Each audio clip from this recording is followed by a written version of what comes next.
আসসালামু আলাইকুম। আজকে আপনাদেরকে একটা ব্যাখ্যা লেখার জাদুকরী কৌশল অবলম্বন করতে শেখাবো। সেটা হচ্ছে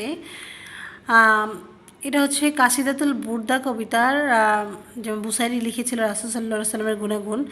সেই কবিতাটার যতগুলো ব্যাখ্যা আছে এই ব্যাখ্যাটা দিয়ে সেই ব্যাখ্যাটা সলভ করা যাবে। অর্থাৎ মাখাজ যেটা লিখেছি সেটাই লিখবেন, মুনাসাবা যেটা লিখেছি সেটাই লিখলেই হবে। ইন্নাল বাইতুল মাসকুর ও মাখুজু মিনাল কাসিদাতিল বুরদাতি ফি মাদহি প্রশংসা করেছেন সাইদুল মুরসালিন মুহাম্মদ সাল্লাল্লাহু আলাইহি ওয়াসাল্লাম লি আল্লামা শরফুদ্দিন বুসাইরি। রাসূল সাল্লাল্লাহু আলাইহি ওয়াসাল্লামের প্রশংসা বর্ণনা করেছেন শরফুদ্দিন বুসাইরি।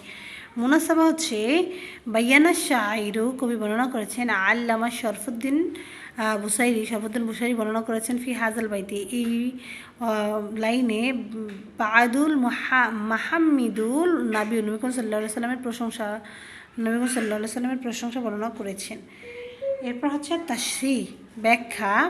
কলা শাইর কবি বলেছেন ইন্না মুহাম্মাদান নিশ্চয় মুহাম্মদ হুয়া হাবিবুল্লাহ আল্লাহর হাবিব ছিলেন, হাকিকি সত্য হাবিব ছিলেন। ইন্না রাসূলুল্লাহ সাল্লাল্লাহু আলাইহি ওয়াসাল্লাম কানা মুত্তাফিকান বিসিফাতুল মাহমুদাত তিনি মুত্তাসিফান গুণে গুণান্বিত ছিলেন, প্রশংসনীয় গুণে গুণান্বিত ছিলেন। এরপরের যেগুলো হবে এটা কবিতার লাইন অনুযায়ী লিখতে হবে। কবিতার লাইনে যা আসছে কবিতার লাইন লিখে দেবেন এবং কবিতার লাইনে যা আসছে ওখান থেকে 1-2 লাইন মিলিয়ে লিখে দিয়ে হাসিলটা দিয়ে ফেললেই আপনারা কাঙ্ক্ষিত নাম্বারটি পেয়ে যাবেন।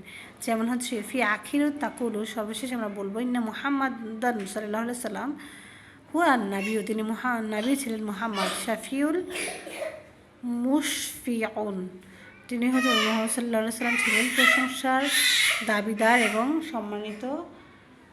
প্রশংসিত নবী। তো প্রিয় শিক্ষার্থী বন্ধুরা, আশা করছি আপনারা বুঝতে পেরেছেন যে আসলে একটা ব্যাখ্যা দিয়ে কীভাবে সবগুলো ব্যাখ্যা লেখা যায় সেই পদ্ধতিটা। আসসালামু আলাইকুম ওয়া রাহমাতুল্লাহি ওয়া বারাকাতুহু।